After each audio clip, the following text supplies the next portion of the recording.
সত্যি কথা বলতে আমি নবাবপুর মানে কুমিরমোড়া স্টেশন হয়ে নবাবপুর হয়ে ঘুরে এলাম।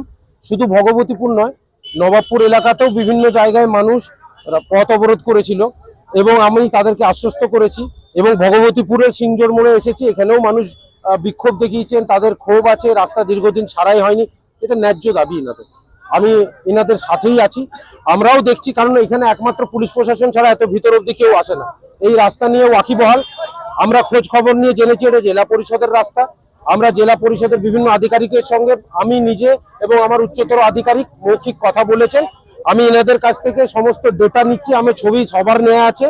আমরা ইমিডিয়েট প্রেসারাইজ করে যাতে মানুষের সুরাহার জন্য রাস্তা কার্যকরী সারাই হোক, এটা কথা যে আমি সঠিক জায়গায় এনাদের দাবিটা তুলে যাতে এনারা সুরাহা পান, কারণ আমরা এনাদের পরিষেবা দেওয়ার জন্যই আছি। এটা অত্যন্ত দুঃখের এবং খারাপ লাগে যদি মানুষ কষ্টে থাকে আর আমরা শুধু বসে থাকি। যদিও এটা আমাদের ডিপার্টমেন্টের কাজ নয়, কিন্তু পুলিশ সব কাজেই যুক্ত আছে।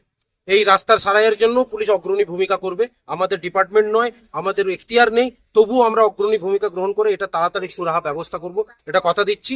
আর একটা জিনিস যে বুধবার আমরা অনেক কিছু দাবি আছে, যেটা ভাবুন কি রাস্তাটা প্রাথমিক, এছাড়াও অনেক দাবি আছে এনাদের কাছে, দুটো পঞ্চায়েতের এলাকাবাসীর কাছ থেকে পেয়েছি।